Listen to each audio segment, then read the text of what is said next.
we're going to be joined as well by Dylan Magica, it looks like.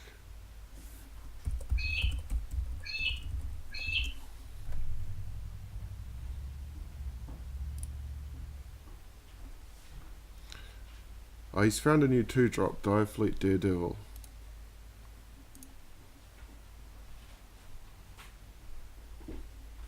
Alright, so we're gonna be joined by Dylan Magica in just a second. I'm just gonna very quickly try and play around with this I want to get that bar gone from the top.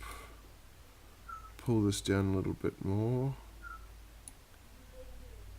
Put my webcam up, put this up. Okay, that sounds very Australian. Sounds like a bird.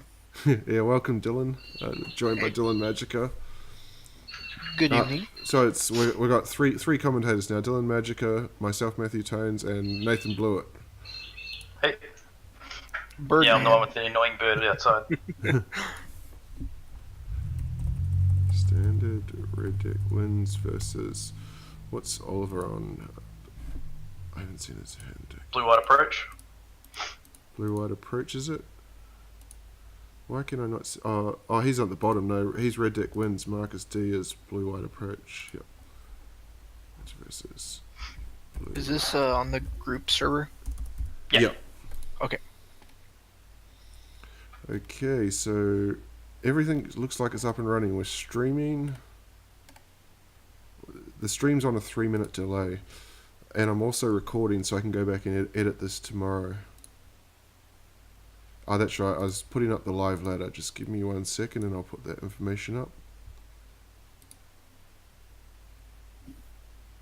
This is from the East Division. I think Oliver's pretty much got it stitched up with a round to go.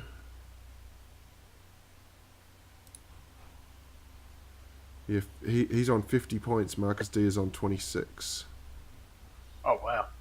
Let me just edit this information. Matchup announcement box, properties. First 50 points.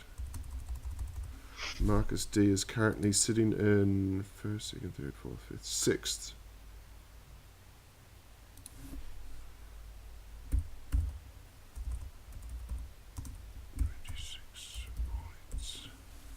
Okay, yeah, so, I mean, for some reason that magic font on the right-hand side, on the stream, it looks like it says 50 PTS, but it should say 50 PTS points. The 0 looks like just a... find a better font. That's the official Wizards one that you sent me. So Oliver's on the aggressive deck, and I mean, we've been chit-chatting away here. It looks like the game's over already. Markus is down to 1. Yeah, he just took double lightning strike to the face and then swung in for 4, so it's 10 damage. Yeah, I really like that Direfleet Daredevil. That card's awesome. I just picked up a couple today. Okay, so he's got to settle the wreckage, 2 of them actually. So he's going to be able to survive the next turn, provided, because Oliver's only got 1 card left in hand. Lightning bolt, what's it called? Strike off the top, and it's all over, or shock. But you can see two strikes and 2 shocks in the graveyard. Since you mentioned the Direfleet Daredevil, that card's actually starting to see play in Modern, actually. Yeah, I played it. I was playing online today, and like you can see there, he's playing around Settle the Wreckage. I really like that attack, yes. Yeah, I played against it today, and I was playing Coco, and the guy was playing against Stole My Coco with that Direfleet Daredevil. Oh, wow. I couldn't help but be impressed, though. Yeah, he's got... It's really cool because it's just a janky Snapcaster. It's the red Snapcaster. Yeah, which is even better for Pyromancer because it can play both. I think the only kind of small downside to it is you can only play cards out of your opponent's graveyard. You can't play cards out of your own graveyard. Yeah, but if you But already on the have flip Snapcasters side, in your deck, yeah, like it's a lot better blocker on the flip side, though, Mm. because it does have first strike. Do you think it can be played in Legacy?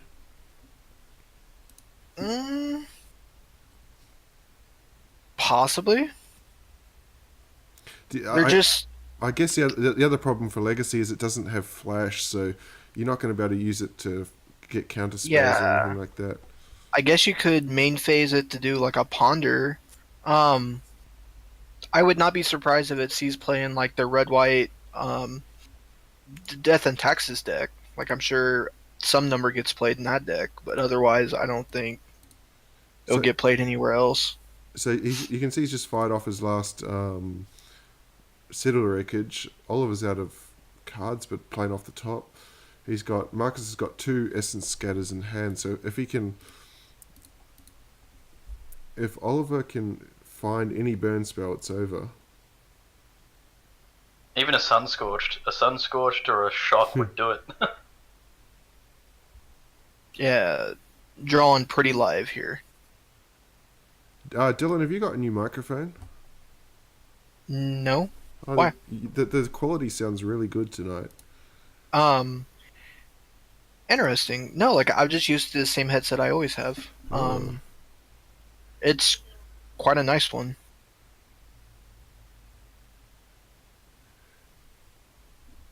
So if he's on an approach deck here, he's still 2 lands away from even being able to gain a life. And he's gonna you can't Essence Scatter this.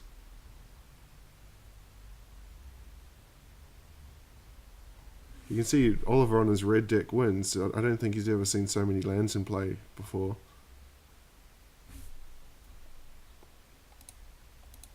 I'm just looking at the standings for this group. Oliver's undefeated in Standard. So he's 3 points ahead of Emerson, so if he wins Standard today, he's going to wrap up the division for Standard.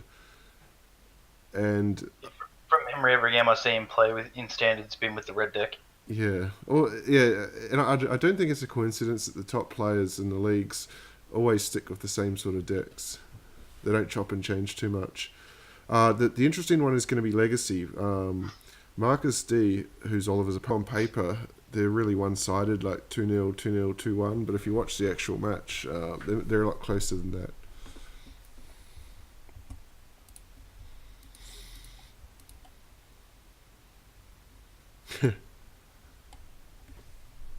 So, do you guys think that Marcus can actually win this match? He's on the bottom of the screen this time. He does not want to keep that hand. Yeah, I think. Yeah, that's what I was about to say. I don't think so. Especially after like you lose game 1, like you gain some stuff, but the power of the red deck's just so much that like approach just has a hard time. Yeah, I think he just needs so many stars to line up to get through this. But yeah, as you say, I don't know if I would have. Oh wow, he kept it. Yeah, and I wouldn't have run that planes out first either. He must have kept it so that he can cycle out the farmland, and he's just going to flood this game. That's bad. He can. Those Hypnos can. Oh no. He's got 1 Essence Scatter. Like this is going to be. I mean, it was definitely not a keeper, but if I was, he's going to Essence Scatter a Bomat Courier. Oh no. I bet he wishes he had that on turn 1. Okay, he's drawn a Settler Wreckage. I can only guess here that he kept this, and I'm trying to justify this, thinking, hey, I've got so many lands, I must just draw continuous spells now. You really don't want to stumble against a red deck. So like it's nice that you have all these lands, but it's also not good because you have so many lands, if that makes sense. Yeah. Like you've just said though, man, if he does just draw into answers, then it's paid off 100%. But if you, like we've just said, if any of these next few cards is lands, he's just going to suffer. And you can see Oliver, they're choosing not to do anything, not to play a card on turn 3, instead Lightning Strike. Despite like having, the problem with the approach decks is even if he draws answers, he still needs to keep up with the mana that the red deck produces. Like the red deck's extremely loaded to ground, so if he draws like cats outs and stuff, he's going to eventually get overwhelmed. And you can see now the Essence Scatter on the Bomat Courier. He's probably Okay, he's got a Fumigate now. I mean, That is one thing about the approach deck, especially the one, like I play the blue-white cycling, which is still essentially an approach deck. Once sideboards happens, it's full of answers. I actually love the red deck matchup. I don't often lose to red deck with my cycle drake, but that's because I've got so much filtering. But if it's just blue-white approach, I'm not sure he's going to be able to draw as much stuff to get the answers as quickly as he needs them. Yeah, I think he's got his eyes pretty firmly set on that, on getting to 7 lands here. I think that's plan A. I don't know about what's plan B, but I'm interested to see the next attack, because does Oliver swing in now, or is he going to, hold something back to test for a Settle the Wreckage? So there's no point fumigating there, because that Rekindling Phoenix just comes back.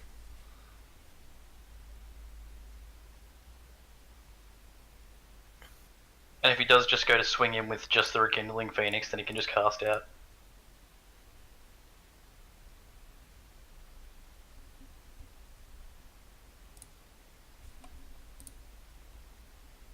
I don't know. He has so much gas in hand that he could probably just attack and test for this, like the wreckage. I reckon he's going to swing Pia and Orthopter or the Phoenix. I'd probably lean toward Pia and Orthopter just for a turn and see, dip his toes in, possibly chuck an Earthshaker counter in there as well. I think that would be enough to bait out a Settle the Wreckage. Particularly as Markus has got a cast out in hand, he can cast out that Phoenix. Yeah, so that's what he's going to do, the Pia and the Thopter. Yep, and he gets even better value for it.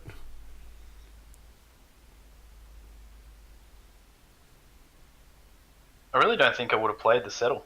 No, I wouldn't either, no. You would have just baited him out, playing extra stuff on board, thinking, oh, cool, he hasn't got a Settle. Dumps his hand. Yeah. Well, then like if he activates the next Pia. turn. Yeah. I think what I would have done if I was Markus just for that turn was to take the 3 and then cast out the Phoenix, because then you're free to fumigate whatever's on the board at your next turn when you untap. And you would still have a Settle the Wreckage in hand. Because now he's in this awkward position where if he fumigates here, he's only... the Kindling Phoenix comes back. And all these haste threats are going to get eternalized out of the graveyard. He should have just cast out it on end step, the Phoenix, and then fumigated.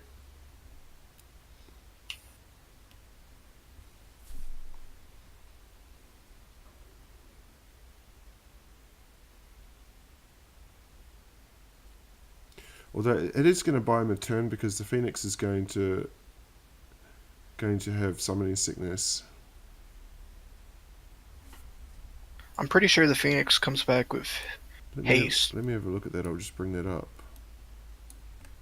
And also, he's gonna be able to bring back Earthshaker out of the graveyard, so he's gonna get hit for 8 this turn. Yeah, 2 haste creatures coming in.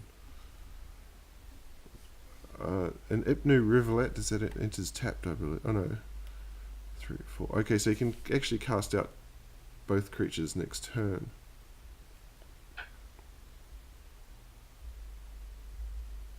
See here, this is land he wouldn't have had he not cast the Settle. So it's all come down to him playing the Settle when he shouldn't have.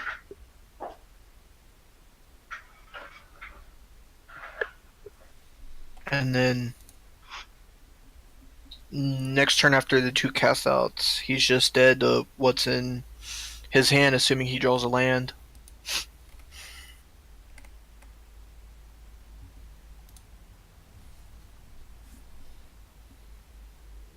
Yeah, he's going to put him to 8, and you can see in the grave, he's still got one more Earthshaker in the grave. And he's got 2 more haste threats in his hand. Yeah, the hits just keep coming here.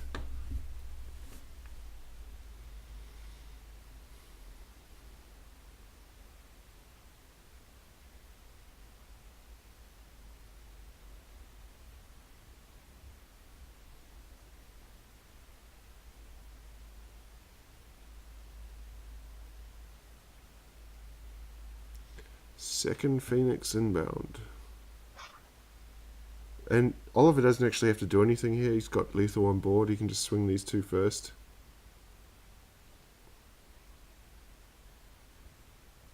He might want to eternalize the or 8 life. Eternalize the creature in the graves just so that he plays around any. I mean, farm to market's not really played anymore, but so he's probably Settle the Wreckage is the main one he wants to avoid.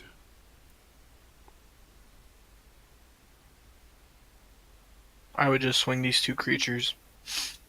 Yeah, so he's going to eternalize from the grave. He's playing around spot removal here. But yeah, as I said, I don't think white-blue plays any spot removal these days. Other than cast out, obviously. Ah, yeah, cast it. So, but like even if he cast outs, he has so much haste in his hand that it just doesn't matter. Like that one thing gets removed. See, we're playing around.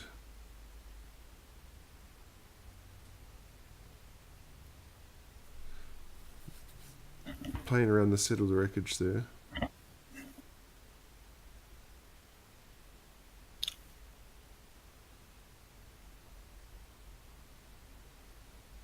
And this probably also means the Phoenix will not get cast outed if he has 2 cast outs.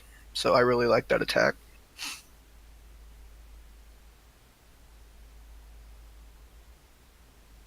So yeah, so I think Markus is kind of on a back-to-back approach or bust here. Alright, that'll buy him a turn.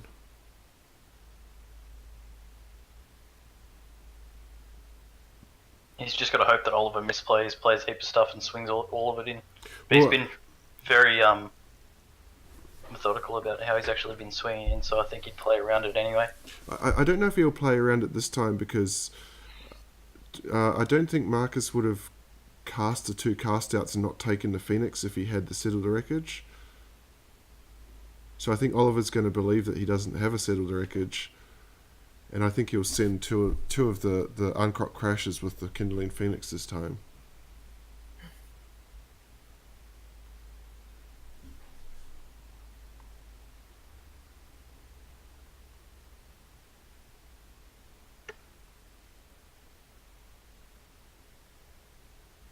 So see if that's the line he's going to take. He's got so many threats in this. That's going to put him. Actually, he only has to send 1 uncrop because of that Sunscorched Desert now.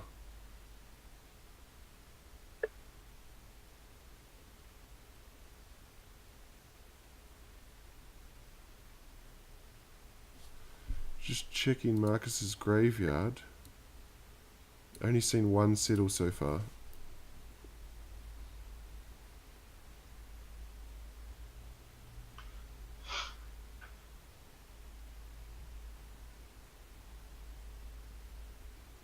Plays out the second Phoenix. Yep, so here comes the Crasher. So he still has that other one, so he can just repeat this process next turn. I would probably just attack with the Crasher. He didn't attack with anything. Through his attack, yeah, he probably just clicked through it accidentally.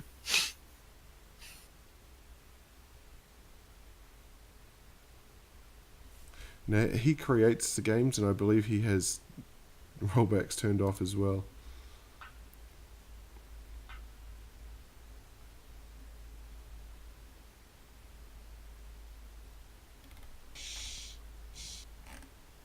Been playing around Sensor all match. Yeah,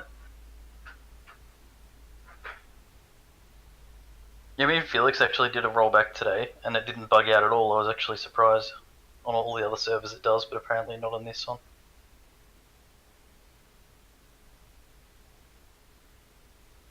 I don't know how true it is, but I've been told that if you there's some serious static there. I've been told that if you don't have the F5, F9 skip buttons turned on when you request a rollback, then it won't bug. That has also been my experience.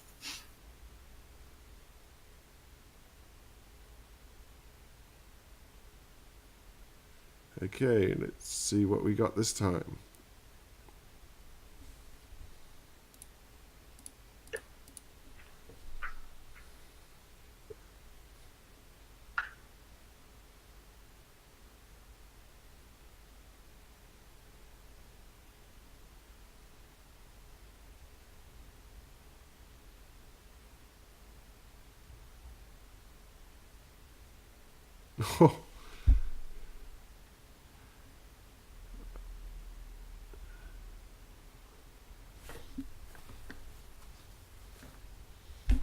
So another Rekindling Phoenix is down.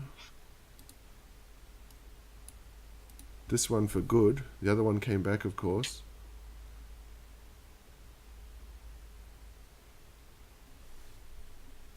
This Glimmer is going to have to be really good for Markus.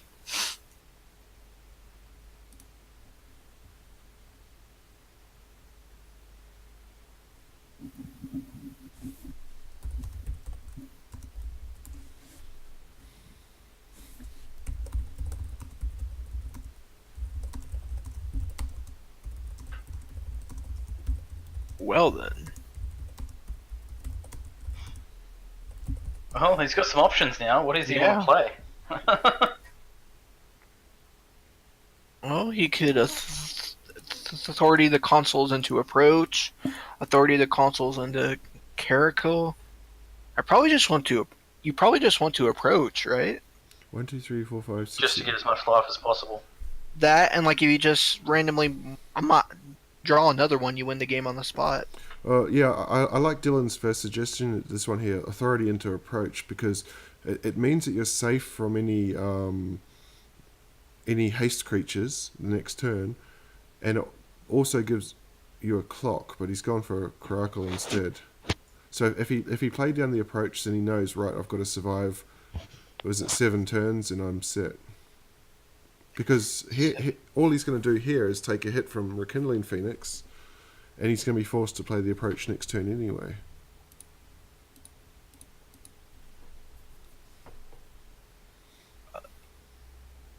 Might actually be dead here. 7, 10. You can play Uncropper, play Earthshaker. Earthshaker makes one of the 2/2s unable to block. And Crop makes the other 2/2 unable to block. I like the on-crop on the board. Which leaves him having to block with Regal. But he wouldn't be able to block with anything because 2 on-crops and the Earthshaker versus his 3 creatures. Yeah. No, the second Uncrop wouldn't be able to do anything because of authority. Oh, right. So Earthshaker coming in stops something from being able to block. One of the crashes exerting stops something else, but then he can just block with Regal. But it's making him have to block with Regal. But he's just swung in for free damage with Phoenix anyway, so it doesn't really matter.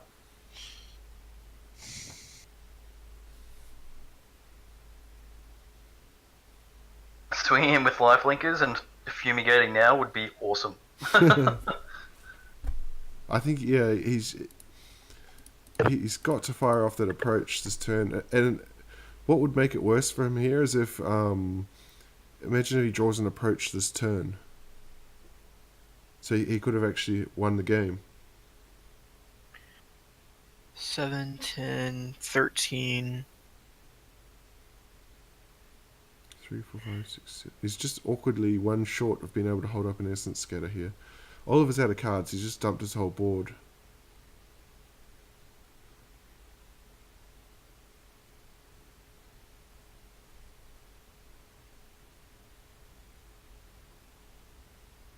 Do you swing in with the lifelink cats because they're not going to be able to block anyway? Yes, but I don't think it's going to matter. That'll put him to 10. Approach will put him to 17. There's 7, 10, 11, 13 power on the board. Yeah, so he's going to go that line. I would actually leave the cats back if you're going to approach, because it makes the on-crops have to exert, which means you get a turn off, basically. Yeah, I like that line as well. Yeah, but now he's going to swing all in next turn anyway, and then you can just do the same thing with the cats to get more life. But the Ancrops would be tapped, like they wouldn't untap the turn after. Because they'd be exerted.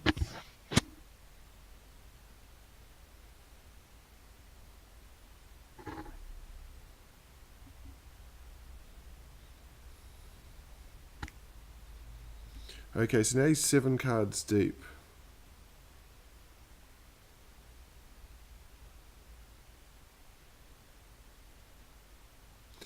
And it's funny, Oliver was looking at, do I swing for lethal last time, and now he's... Let's see if he's going to exert here. I believe I've covered that up on the stream. Yeah, so those that watching can't see, but What have you covered up? the sequencing of what happens when you make plays. Yeah. So they can't see if it's exerted or not. Uh-huh. At this stage, no exertion. And I believe no exertion. No. Nothing got exerted. So I think you blocked the Earth Shaker here.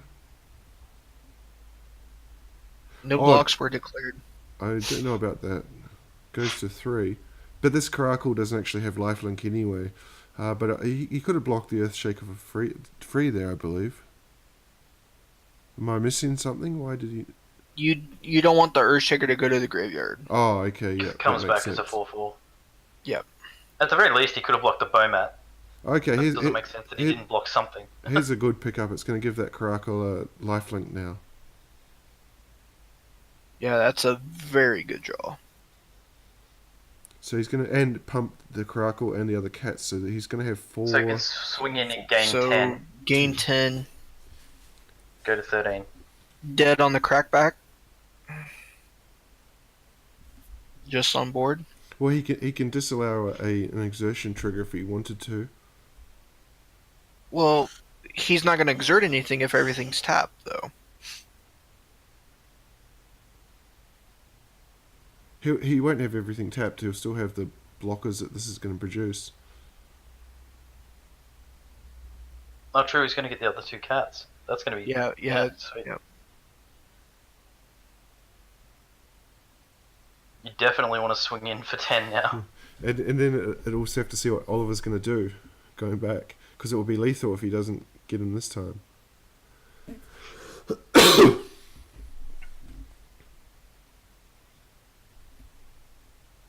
Come on, Marcus, swing. He has to try to get this game over with.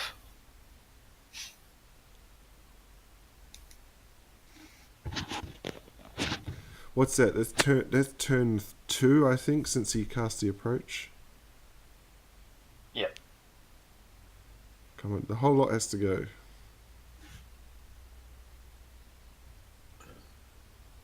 I think 3 life is not going to do anything for him here. It's giving him a shitload of blockers, though. Is and that- they will have lifelink.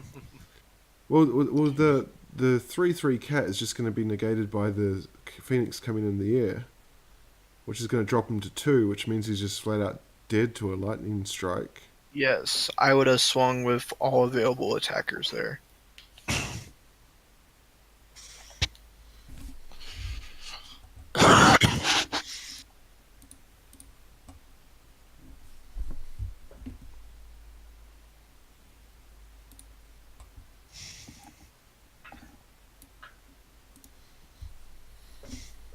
What would be really funny if Oliver got one of that card, the Direfleet Daredevil we were talking about, and glimmered, and then found the lightning strike.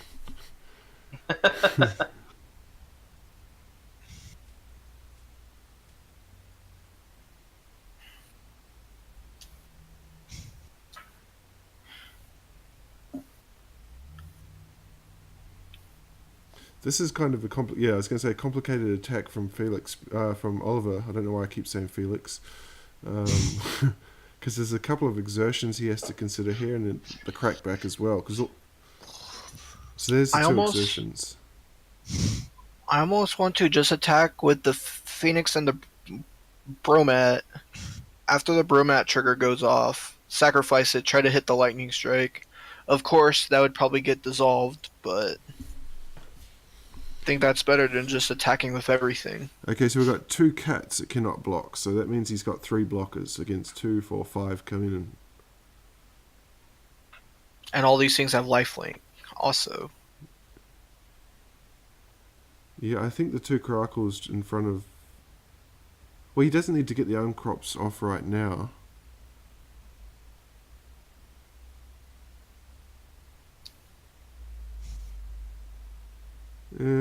I think if you're going to block the Uncrop, I would have blocked off the Caracal. Agreed. You don't need to trade. Did he not exert any of the characters again? He did exert on 2 cats. So he's got 1 cat and 2 Caracals to block with. Why would you not exert and stop the Caracals? Because now I can block for free. No, and it gets him life. I think because he's got the Fanatical Firebrand, he's going to use it to remove a Caracal by doing the last point of damage. But you can see here, Markus is playing around that. I still think you need to sacrifice the Bromat, yeah. So he takes 3, goes to 3, goes to -1, gains 7, goes to +6. So this attack doesn't do anything in the end. Which is why I just wanted to attack with the Phoenix and hope the Mai is a lightning strike with the Bromat. Oh, he's going to disavow the Bowmat. I think that's game, so we're going to go to game 3. So that's a pretty good fight back from Markus in the end.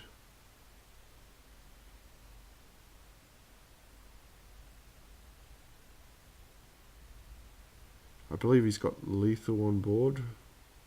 Yeah, that should just be a concession. Yeah, 9, 13, 17 damage on board coming through. Very dead. Yeah, so yeah, that's a pretty good fight back from Markus.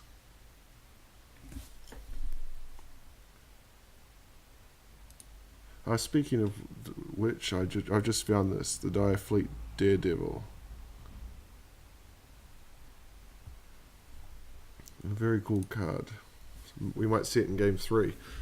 Well, game 1 took about 3 minutes, so that was quite a fight back there. There's all the knuckleheads.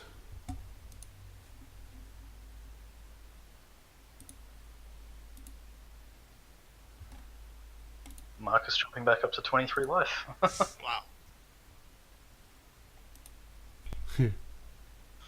Okay, Dire Fleet Daredevil.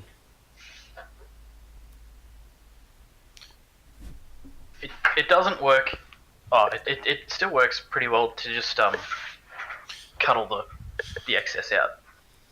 Yeah, I think we really need to get the videos to absolute max 40 minutes for the 3 games.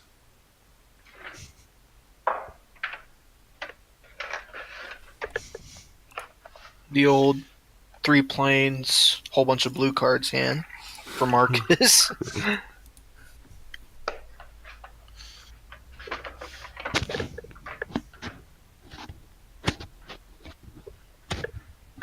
Hey, how do you guys view the cards when you're watching a game? Sorry to jump in on commentary. Right click on the board and ask to view hands. So, is this Paul? No, this is John, the Zoltros guy. Okay, cool. Yeah, you have to do it at the top and the bottom of the screen, so right click, request hands for both players. Oh, Okay, cool. Why is he dumping that now? That's such a waste. Is he Gideon there? Because he needs to put pressure on. Yeah, he's just trying to race him.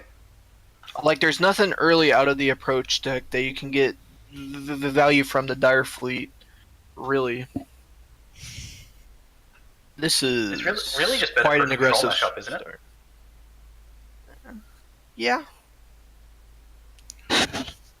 I would imagine it's better in like the mid-range, like matchups where like you want to go bigger and not stay low to the ground, like against a control deck. Yeah. Yeah, going back to what I was saying before, I don't know if I isn't scared of that. I might just. I think he has to. I might just play around with the audio tomorrow and see what it sounds like at say 1.5 times or 1.3 times, even if we can just eke out a little bit more speed. Yeah, every time I've tried to speed it up, it's just sounded tinny. But when I cut my video down from it, because it was an hour and 50 minutes, and I cut it down to just over an hour, so that wasn't too bad, considering all I did was cut out the dead space.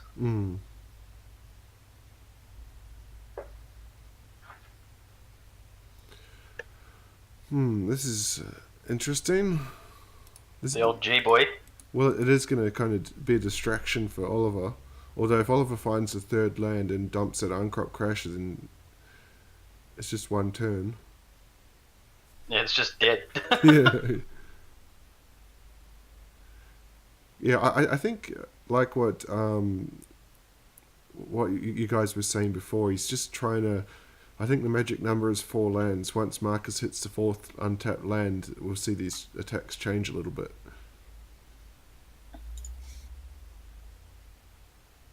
Thing with Gideon too, it's a planeswalker. Oh, there it is. Of the trials specifically. It's a planeswalker that if you are behind, it's useless because it's just going to die. But if you're in front, there's probably better cards you can be playing. Yeah, I mean, Sounds about right. I think because it's it's 3 mana, you know, people are just attracted to 3 mana planeswalkers. But yeah, I agree 100% with what you say. It's even when you play it in modern, you never really want to be zeroing it to get in most of the time because you're playing around things like Path to Exile. It could probably work in tokens because you've got all those blockers to protect it. But I don't understand why you'd play it in an approach deck where you've got none, if any, creatures.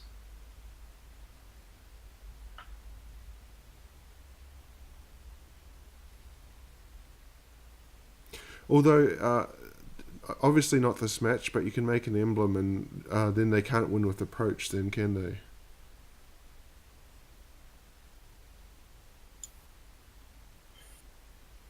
Yes. So that might be why it's in the sideboard. He might have just incorrectly brought it in here. As we see Oliver now is starting to play around. I mean, it's fine against the red.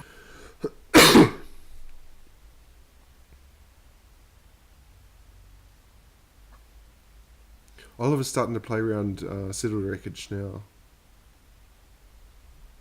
But his entire board is just primed to be wiped with Fumigate. There's nothing that can come back there.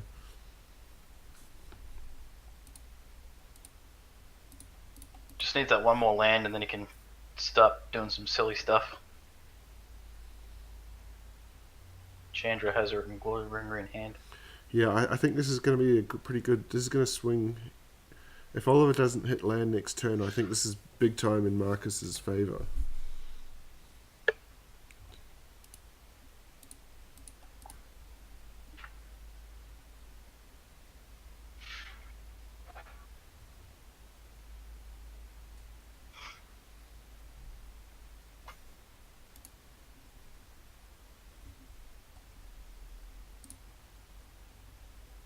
Georg.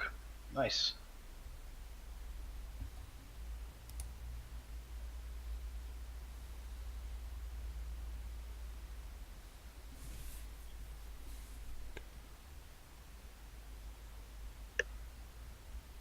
Yep. So big turn coming up for Oliver here. He's got to hit this 4th land. The only downside to that is he hasn't got mana up for that Essence Scatter when Hazoret goes to come in. I think he will go for Chandra here if he gets the 4th. Oh. I think Markus might... That's rough. Yeah. Markus is going to start pulling ahead big time now.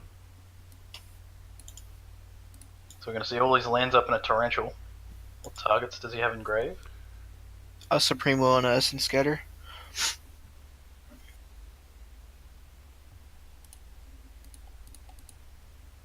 Still can't hit it. He's got an Uncrop Crasher.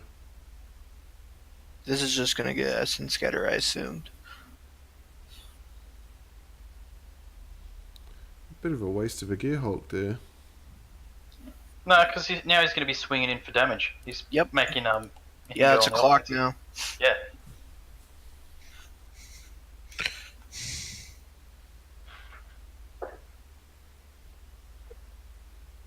But there isn't a Braid in hand, which is going to answer it. But that will be his whole turn, and I think Markus is fine with that.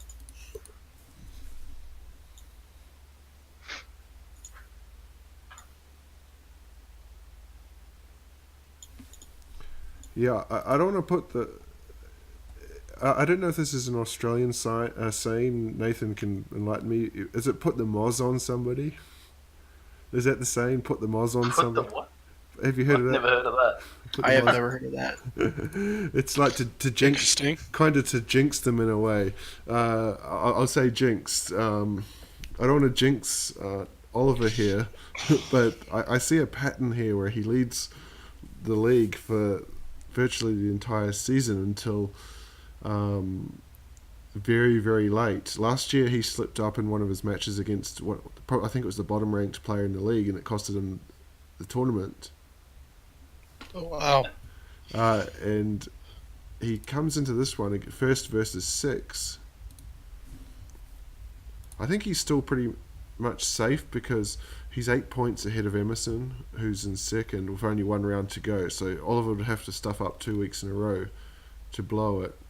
Oh, there's that approach. But having said that, he's got Emerson next week.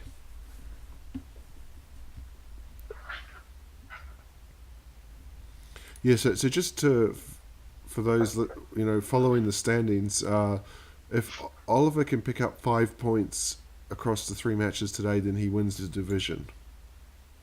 So that's his first goal, I think.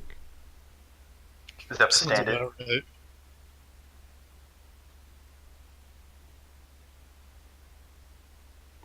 Okay, so he's managed to resolve the Chandra through all that. And Markus, you can see he's got nothing in hand.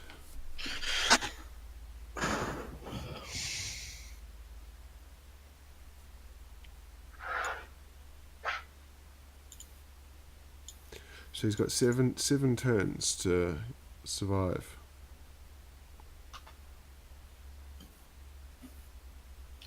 It's actually less because the Ibnu Rivulet can mill himself to get closer to the approach. Yeah, good spot. So he's got a fumigate. I don't think you want to fire that off here. So okay, so he's down to 6. Rivulet will do 4 to put it to 2.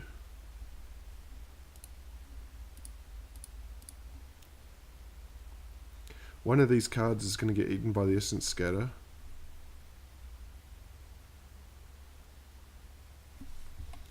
Chandra reveals just a mountain.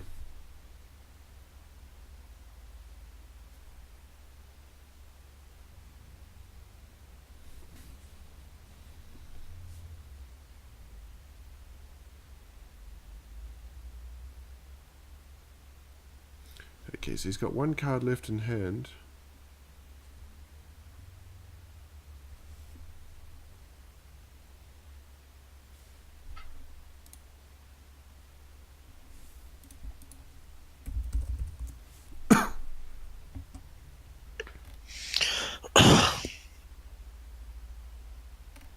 I really think I prefer the Cycle Drake build of approach than just the plain blue-white.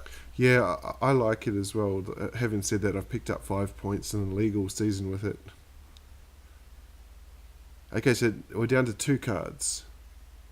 He's got to survive 2 turns now. Chandra's nearing ultimate.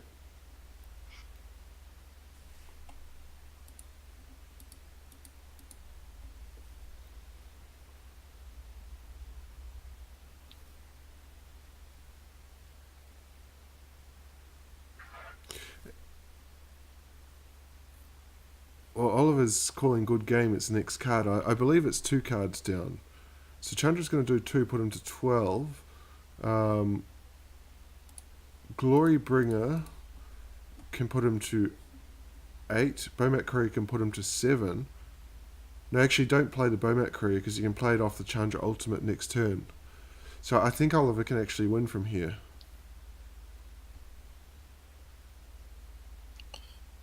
According to their chat, Marcus's deck might have gotten shuffled. From what? Yeah, I don't know. I didn't see a shuffle in there.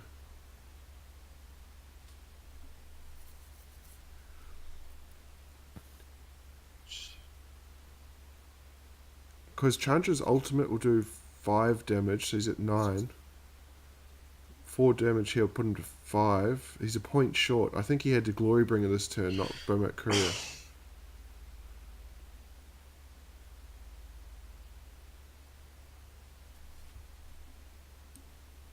Well, it pings for the damage now. Takes 4. Well, Drops but to 10. Glorybringer could have put it an extra 3 points on there to put him to 7. He's still dead on board next turn. No, I Because think he can just I think it's not. ultimate and then play Glowbringer and swing. Yeah, that's right.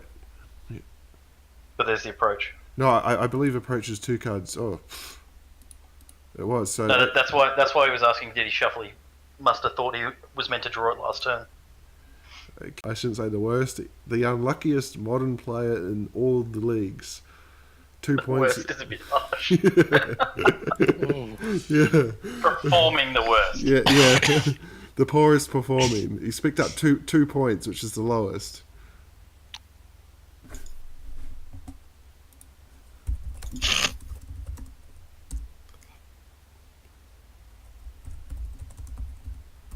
Well, I don't think he realizes one of the commentators is a teammate. I don't know if I should have said that. The team is it John? Is your last name Harmon? Yes. Okay.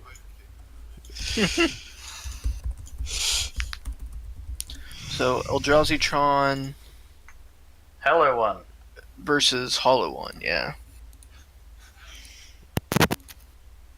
Not familiar with the Hollowone deck. Is this a new one for Modern? Yeah, it's relatively. pretty new.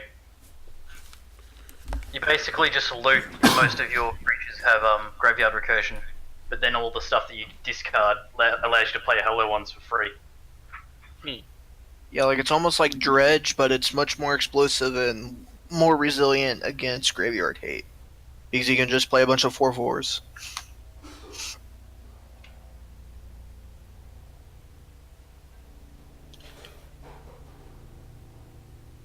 Honestly, that hand was not very good from Hollowone. Like, there's no explosion there.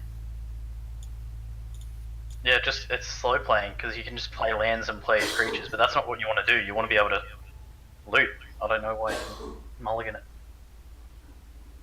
Like, there's no payoff here. Like what, are you just gonna play a Bloodghast turn 2?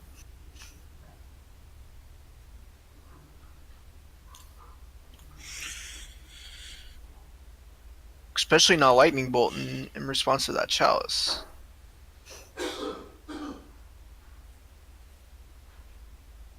And that gets rid of all except his goblin laws for the looting. Mm-hmm.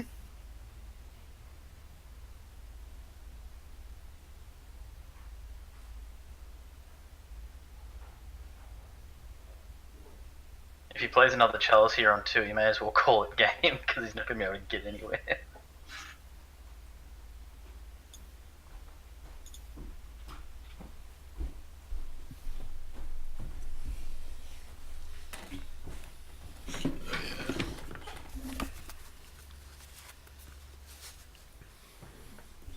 Okay, so I just went to get my water. I can see what.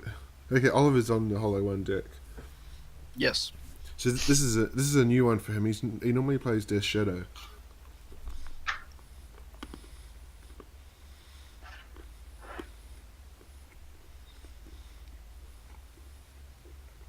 Get some damage in. I'd be tempted to play the Lightning Bolt just so it can get countered, so that he has more cards in the graveyard for an angler.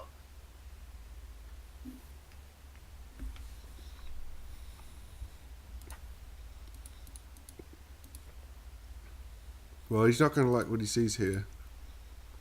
Just take the Hollowone.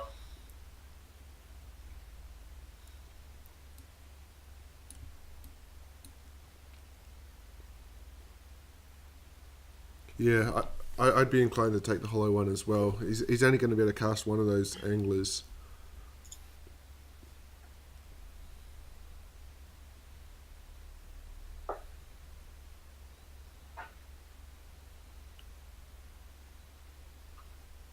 And unless he draws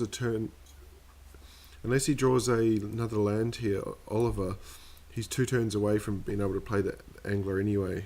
By the time he Lightning Bolts, has it rejected and can get the mana back.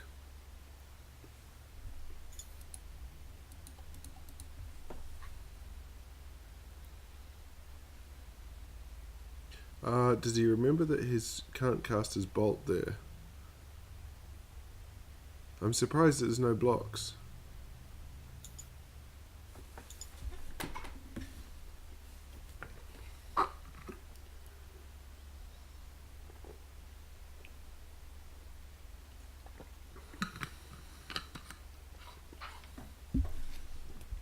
play the Bolt and then Angler for 1?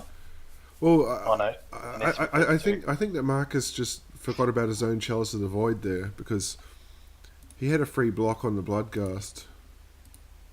But I suspect he's playing around Lightning Bolt. Tron's online now.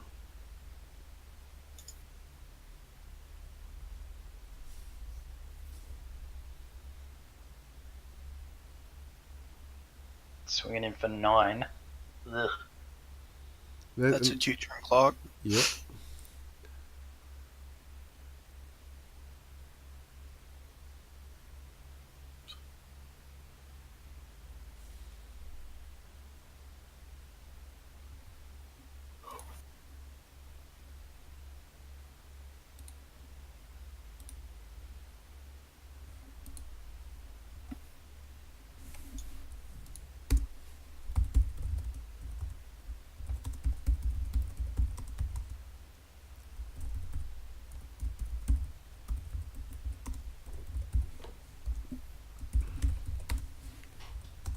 I don't think any draws are live here. Well, Like, this deck doesn't play Terminator or anything, so it can't answer anything.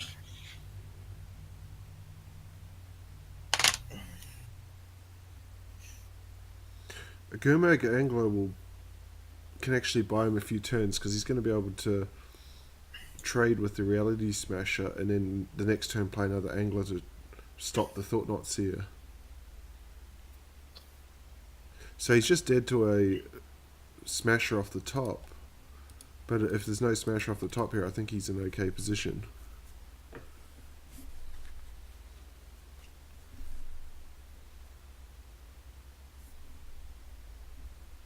Both players on 8.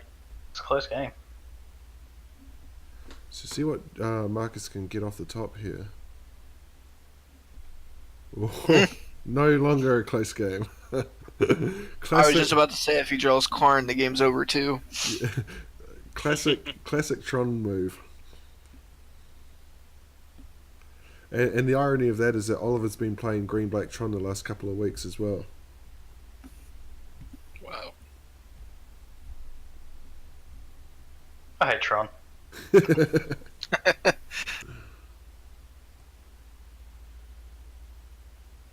I much prefer the hand of Oliver this game.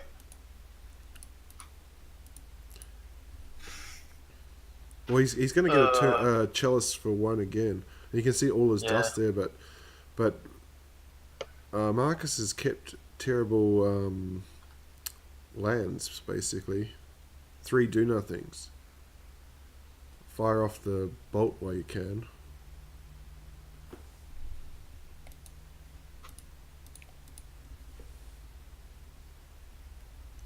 It's just that Oliver just has to kill him super fast, because he doesn't have the time. This is the Goblin Law. I'll just try and zoom that up. Yeah, sweet. He gets to play the Hollowone for nothing. Mm-hmm. Cycle the Street Wraith, try to hit another one.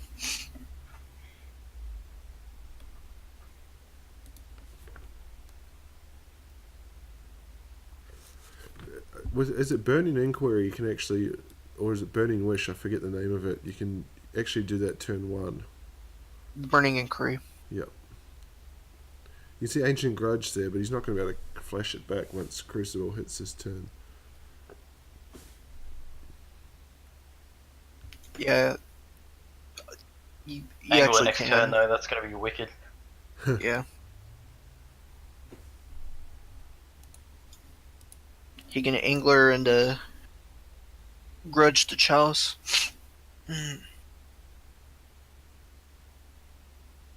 But the Ancient Grudge, is it, when you flash it back, is that considered cast? You may yes, cast but it has this. a converted mana cost of 2. Ah. Has he got the green source for it? Fetch with... Yeah, fetch a Bloodstained Wooded. Mana.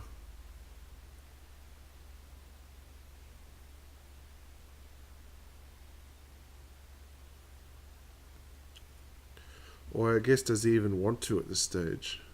He might just keep it there in case something else comes along.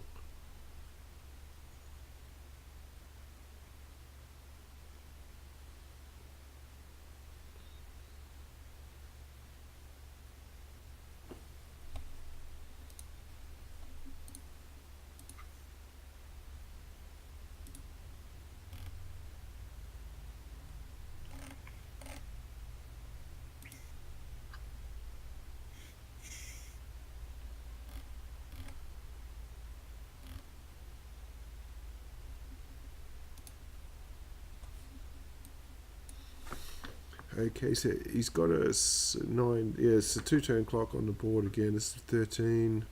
No, he's just short actually. Well, the Phoenix has haste, so that will be 9, 10, 11, 12. Yeah, so he's got lethal on board next turn. So he's going to have Markus dead. Oh no, Eldrazi Temple. Just in time.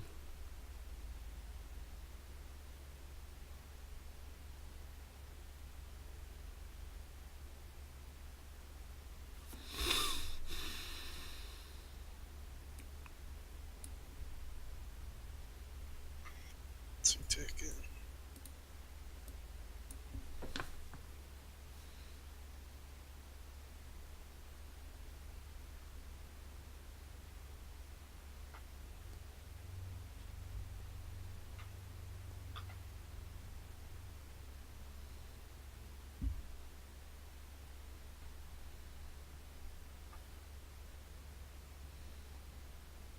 And he draws another one anyway, so...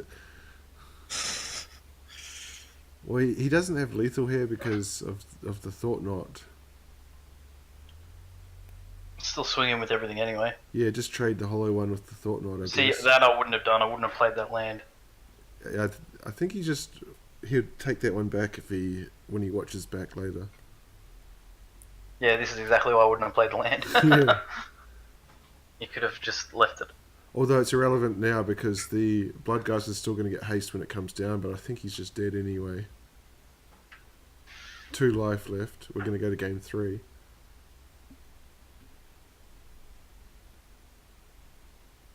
And fingers crossed that neither of these players play lands and Legacy. I've had a few late nights recently, thanks to Blood Moon. All the looting in the world. Yeah, but you look, Burning Inquiry and Goblin Law. Goblin he might lose that Blood Moon very quickly. On the other side, I don't like that hand at all. I hope he hasn't kept that.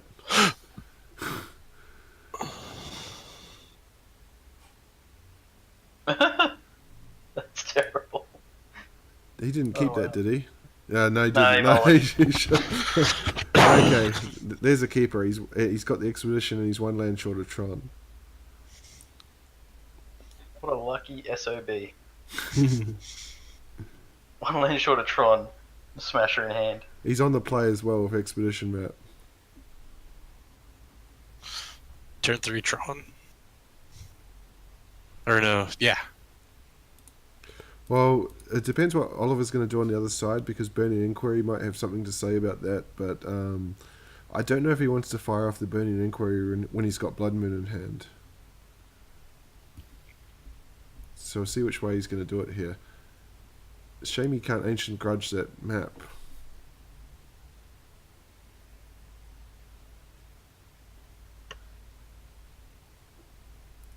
That's a lot of lands. Oh, wow. I mean, he can probably get rid of the Ancient Grudge here if he wanted.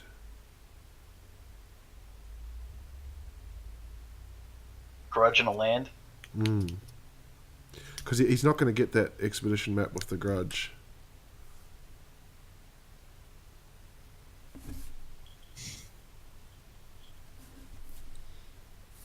And we can see on Markus's side, he has a Relic of Progenitus, which is going to slow Oliver down as well.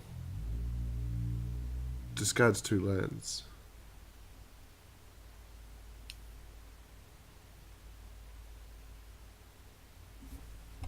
Now, what's the play here? This is. I think this is going to be a big call here. He might be tempted to play that Relic, but I don't think so. Surely not. No, he's going to just go for turn 3 Tron.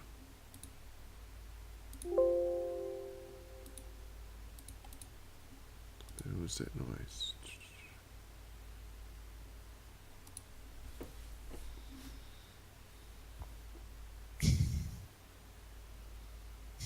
Okay, so Oliver's will be sitting pretty here for turn 3 Blood Moon, but unfortunately for him, he can see Tron on the other side. He'll be crossing his fingers that there's no play. Yeah, he's got the sad face already. If it was Khan, it would be game over, but I think he still has a chance against Reality Smasher.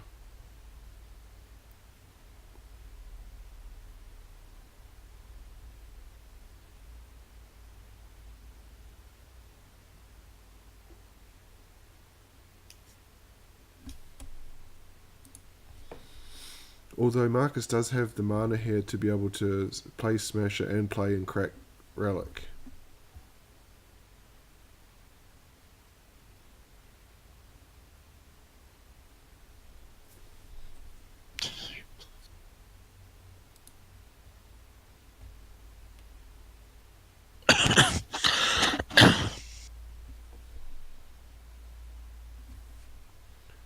So big. Oh, he's going to go the Chalice route instead. Well, the Chalice here, he's just cut off his own Relic.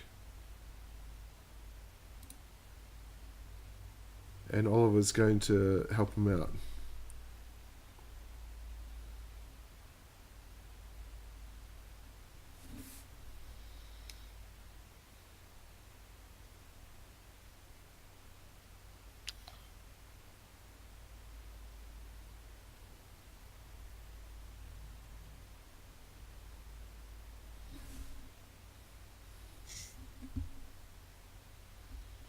Okay, so now it's a race. He's going to be able to burn an Inquiry or Goblin Lore next turn to find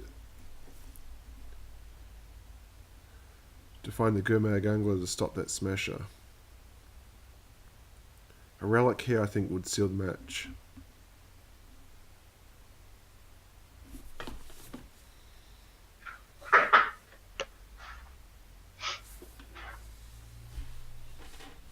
Now, also, because Markus cannot Relic in response to Gurmag, so if you delve, it's part of the casting cost. So if he wants to use that Relic, he's got to use it and crack it now or in Oliver's upkeep.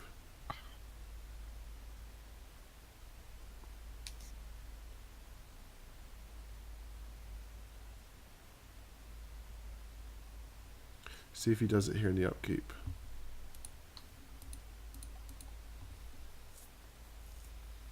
Or he's going to let him draw. Flashes back Faithless Looting. I probably would have used Goblin and Inquiry, Goblin Lore or Burning Inquiry there. For the same manner, he could have seen 7 cards instead of 2. Yeah, and he's really only on the hunt for 1 card. I don't think any of his removal can get that Smasher.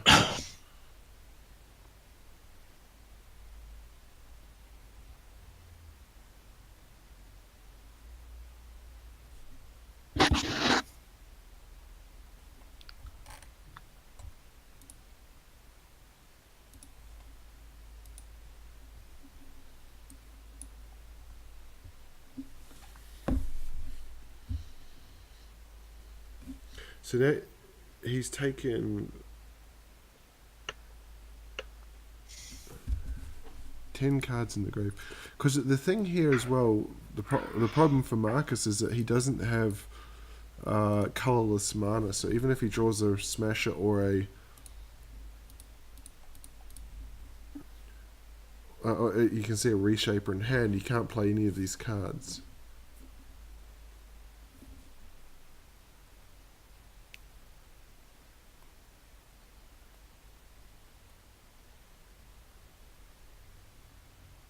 If he draws a waste, he could probably play.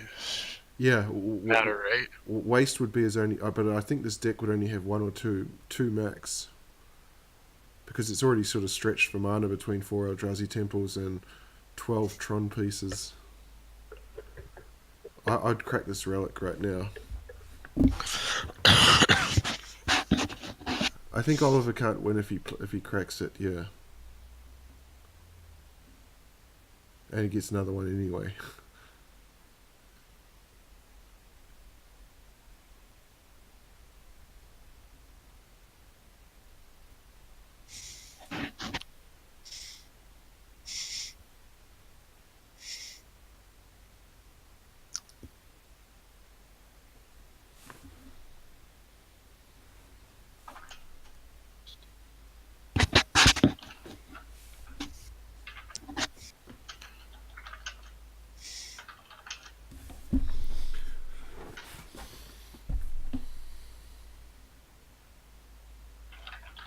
Because he needs to play 12 to get... 7 mana to play Angler.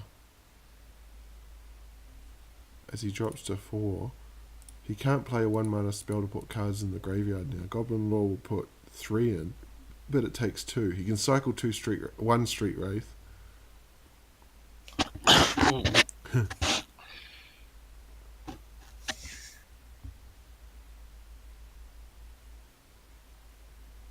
And I think that's match.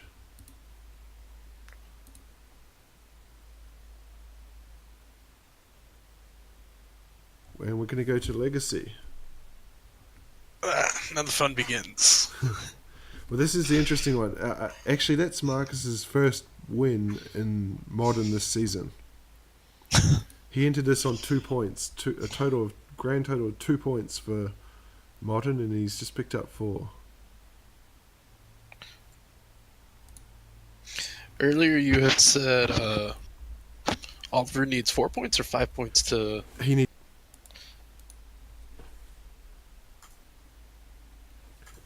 So see, generally he chops and changes between Elves or Death and Taxes and Legacy. I'm not sure what Marcus plays in Legacy.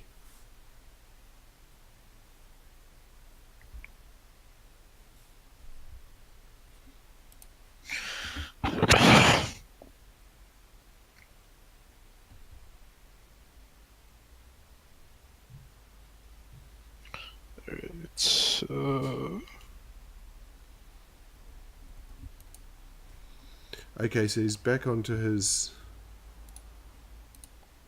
Death and Taxes build. Omnishow, is it? For Marcus?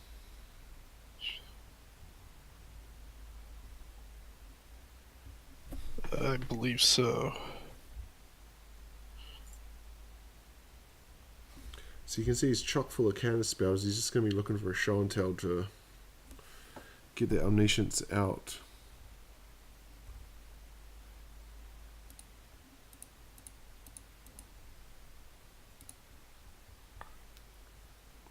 No white sources though for Oliver.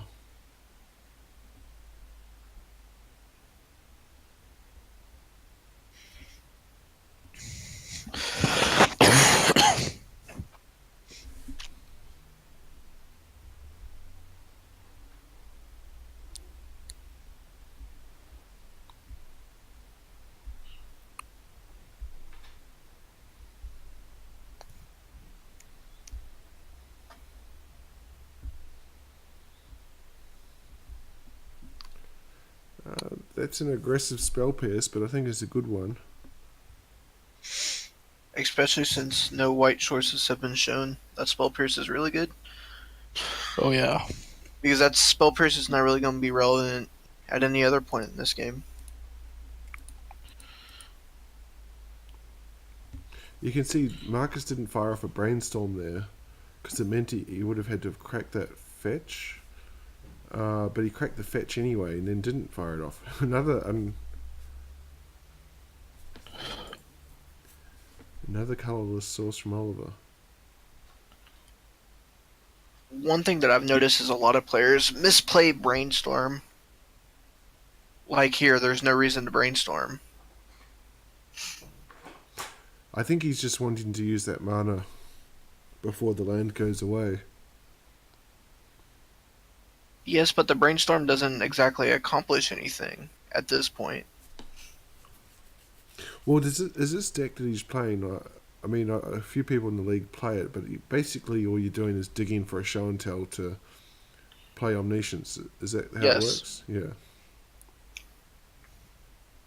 Yes, but since you're not under any pressure, really, you're not in any rush to try to find it. Like, you already have the Omniscience, like, you have the Emrakul. Sitting on a handful of counters. Yeah, like the problem with the Brainstorm there is that if you don't find a show and tell, I really don't like the second Brainstorm either. But like if you don't find the show and tell or a fetch land, like you're Brainstorm locking yourself. Like those are just turns that you're gonna draw the same cards that you had to begin with, and you didn't get anywhere. Sorry, John. Can you just make sure when you cough, like you cover your mic or something? Yeah, sorry about that. Didn't realize it was that loud. That's right. Okay, so he's going to go the slow route here, put the lock down. Until we can find his white source.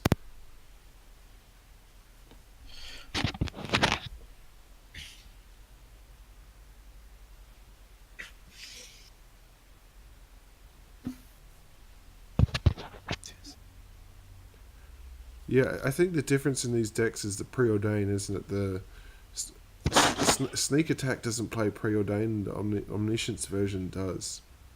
I'm pretty sure Sneak and Show plays Preordain. It might actually play Ponder instead. Actually, now that I think about it, let me find the list.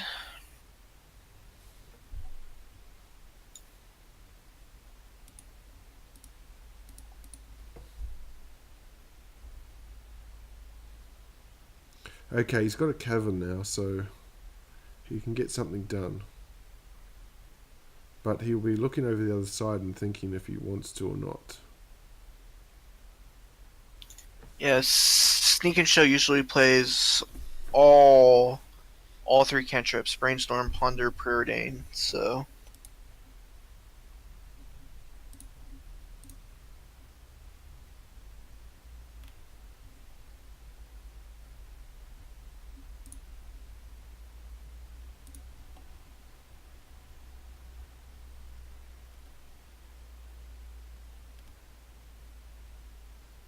Well, he was finally able to get something to play Mother of Runes, but unless he gets a white source right now, he can't play the Stoneforge.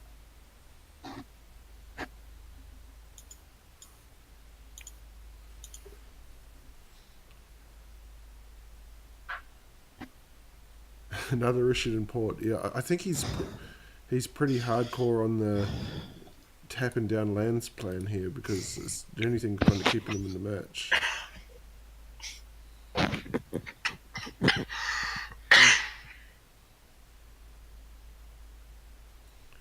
I never like those attacks with Mother of Runes. 16 turn clock? Yeah. Well, I mean, she can protect herself. You can tap and protect yourself, and I think it's far more valuable than, chipping away for a point.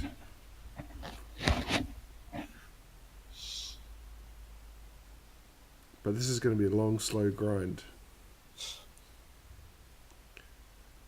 Unless Markus can pick up is it the one that taps for 2? Is it, I forget the name. Not Wasteland. Ancient Tomb. Ancient Tomb, yeah.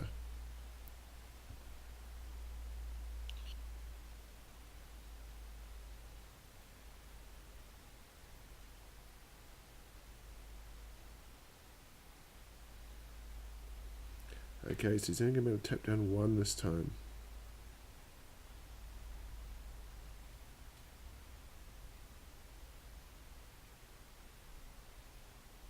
Richard and Port's about to get a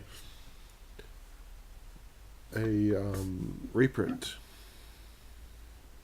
Yes, in the master set. Much needed. Indeed.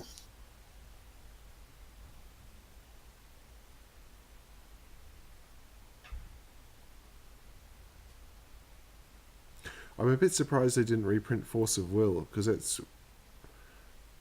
Force of Will and even Deathrite Shaman are probably the 2 most iconic legacy cards, and they didn't feature in the Masters set or iconic Masters. I'm pretty sure Force of Will was in Iconic Masters, or was it Eternal Masters? Eternal, which Oh. I think is 12 months ago now. You don't want to reprint it in every bloody Masters, though. No, but I mean, the only reason that your comment there sort of is relevant is because they just printed a ridiculous amount of master sets in the last 12 months. But Yeah. but if you're just talking normally and we're talking about an iconic masters, what cards are iconic? Surely those 2 are iconic. Well, I'm sure the public at large would say, "Oh, these cards are iconic," but Wizards are like, "Oh, we have to make this set draftable, so let's not include all these iconic cards." Yeah, and I think that Gavin Verhey or whatever his name is, he sort of addressed that in an article just before the set came out, talking about the importance of being able to draft it. But I don't draft, so I don't really understand that side of things. Interesting choice on the double Mother Room. Or The only thing I care about the new set is that Relentless Rat is dropping to Pauper. but have you seen the? I'm going to brew the shit out of that deck. But have you seen the pre-order prices? $1.50 for a common. Oh well, they were $4 each. Yeah, the shields. I can remember when I sold them for $6 each. Wow. As an uncommon. What? Yeah. Okay, shields are down here. He can resolve the sneak attack. Oh no, he can't. He's a one shot. I spoke too soon. He needs to draw a land. Damn it, he didn't. I think Oliver might, with that Mirren Crusader now, he might actually have enough to win this match.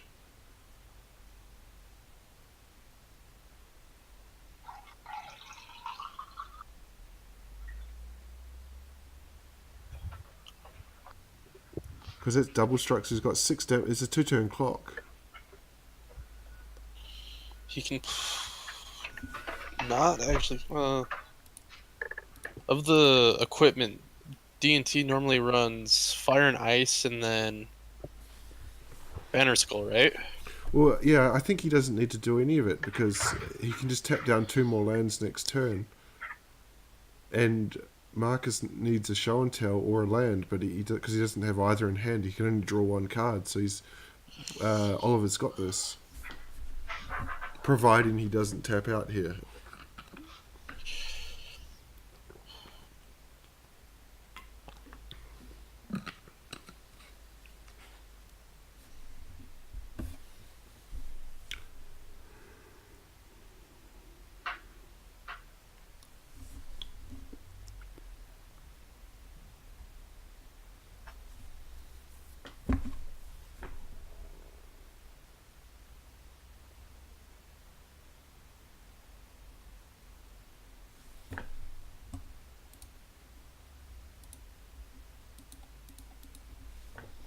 So all of those Richardson ports in the early game that were costing him, and see now he gets a show and tell, ironically, but he's 1 land short, and they end up winning in the match.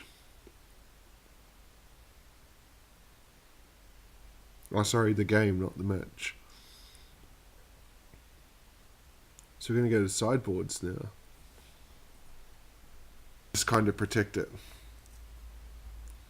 Okay, so you can see we're back in the match now. Oliver with only a Caracas, so just looking at hands, I believe. For some reason I can't... Okay, so Markus has kept his. We'll see what he's kept. A Vapor Snag. 2 Grizzlebrands. Okay. Oliver kept his 1 lander. Well, he's got the Eighth of Isle in hand, so he doesn't care that he's only got 1 land. And Caracas will actually check most of Marcus's creatures as well, if not all of them.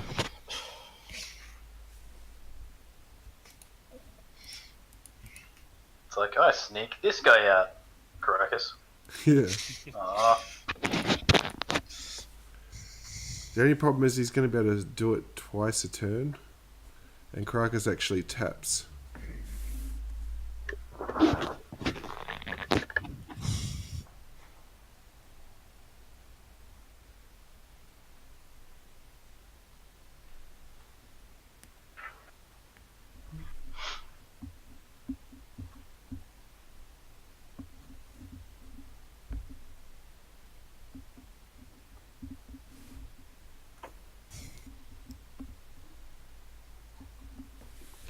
Okay, get that Ether Vial down. No counter spells.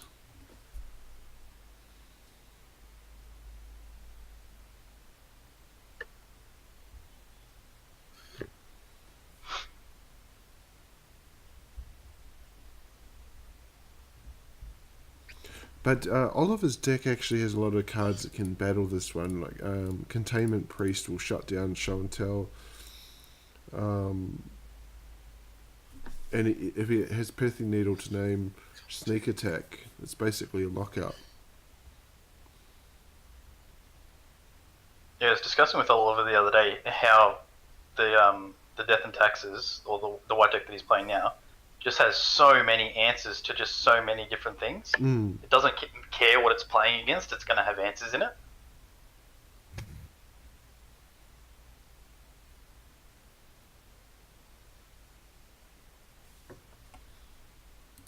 So he finds a Batterskull with the Stoneforge.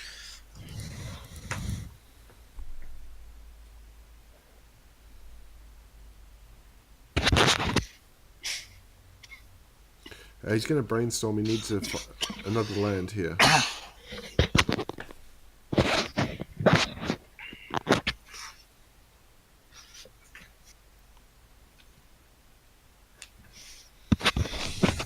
But actually, if Oliver finds a Containment Priest, it shuts down both of Marcus's avenues to victory.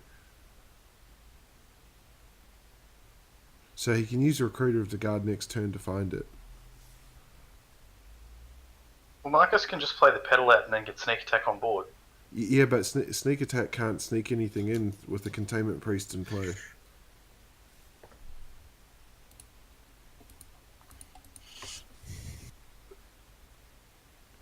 So Marcus can wait a turn. He can then Vapor Snag the Containment Priest and then Sneak Attack.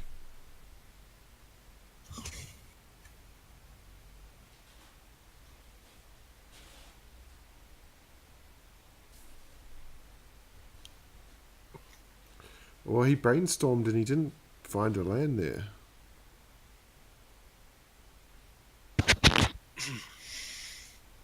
What's the Containment Priest you're talking about? It's a Containment Priest. I think it costs 2 mana. If a creature was to enter the battlefield and it was not cast, it gets exiled instead. Yeah. So it shuts down Sneak Attack and Show and Tell. He's just got to find it. And basically all our reanimated targets.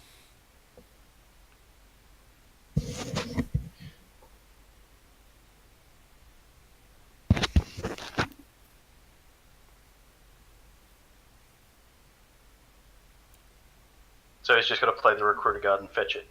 Yep. And I'm not sure. Let me just look up how much mana it costs.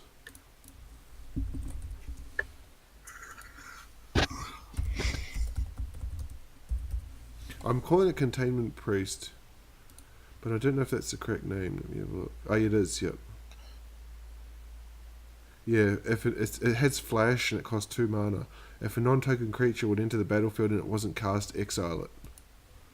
So he's got Aether Vial is going to tick up to 2 here, so he can actually play it next turn.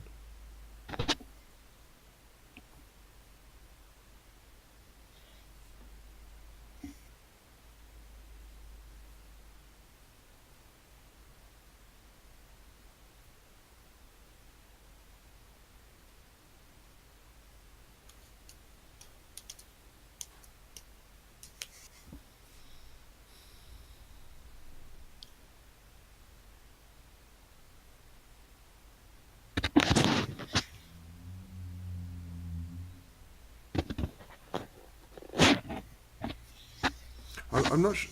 I don't think Marcus didn't do anything there. I don't think that's the correct play. Because Spell Pierce is pretty much useless in this matchup.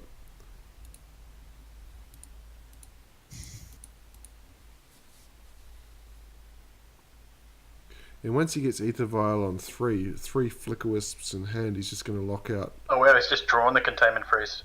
Oh. Didn't even have to fetch it. Nice. Is that just game? Yeah, I think Marcus can't beat this hand now. No, he can Vapor Snag. No, but then Flicker Wisp is just going to bounce whatever he plays anyway.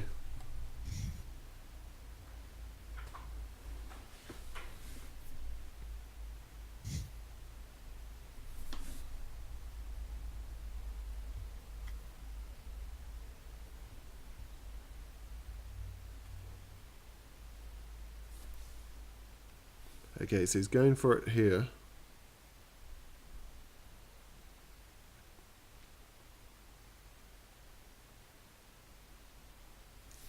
In comes Containment Priest.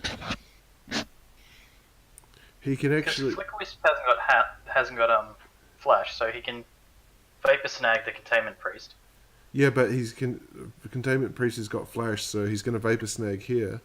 He's just going to flash the Containment Priest straight back in.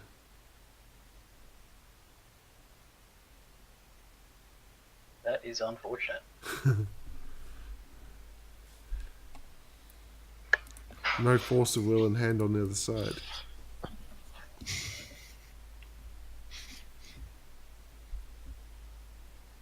Oh yeah.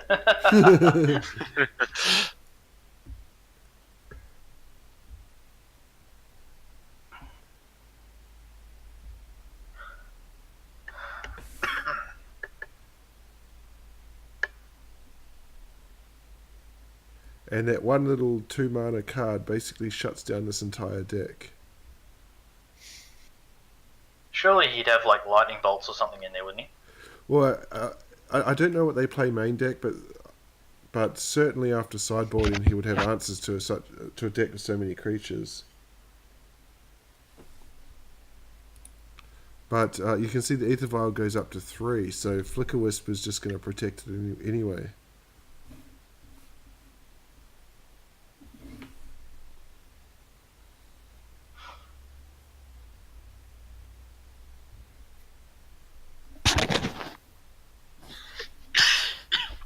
It's not like Caracas wasn't just going to do it. Yeah, I mean, I quite like this Death and Taxes list. It's like when you first look at it, it's like it's nothing much, but it just seems to go together so well. But It's so repressive. Yeah, and I think Containment Priest is the all-star, but at the same time, it's like Flicker Wisp does a ton of work. There's just so many options here. If it's one thing at a time, he can just play Caracas. He can just tap the Caracas and bounce it. And that land by itself could just lock him out of the game. Without him having 3 Flicker Wisps that he could just... So you can see, end step here, he can Flicker Wisp in and get rid of Sneak Attack. And Sneak Attack doesn't actually come back to the next end step, which would be the end of his turn. Oh, he's going to do his Recruiter of the Guard, is he? Oh, no. You see what he's just did there? That's classic. He's going to do it with the Batterskull. Batterskull's going to be an artifact, though. Okay, he tried to Violin Recruiter of the Guard, but because it's not cast, Containment Priest exiles it.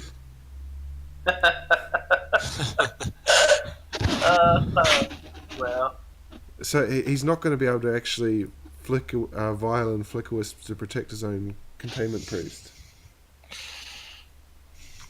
He's shut down his own vial. Yeah.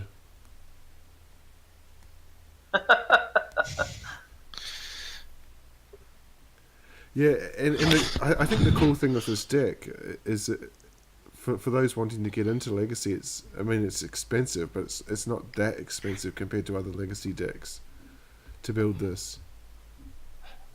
I think the vials would be one of the most expensive things in it, wouldn't it? Yeah, $25 each for the vials. I think Caracas is about $30. And with the reprint of Port, it's a little bit cheaper now. Yeah, Port. I think it might settle around $30. I'm guessing. Stoneforges can be had for about $10 each. It still costs you quite a lot though, because it's like every second card is a $10 card. Yeah. Like between $10 and $15. So excluding planes, by the time you buy the deck, it's still going to be quite a lot of money. It's just not the thousands of dollars that other decks are. Yeah. Indeed. And then you have people like me who are like, oh, I gotta foil a deck out. Yeah. But foiling Legacy is... Okay, so Marcus has conceded now. I think there's no way to beat that hand. And so Oliver got there in the end. Just.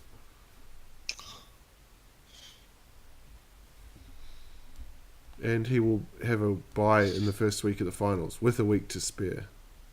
Very nice. So is this the last week or is it next week?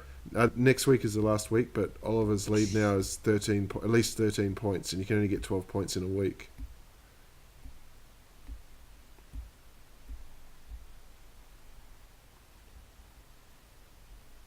Oh, Marcus says, I think I have one out.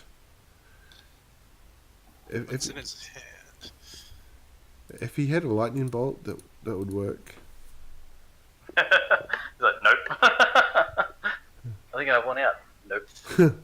Omnia, whatever.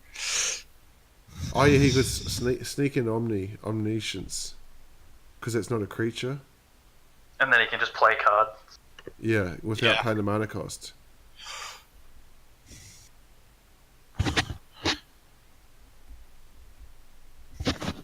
And that's the concession, and I'm off to bed. Thanks for joining me, guys. Yeah, no worries. Good games by Oliver. Okay, good night. Dude, Bye.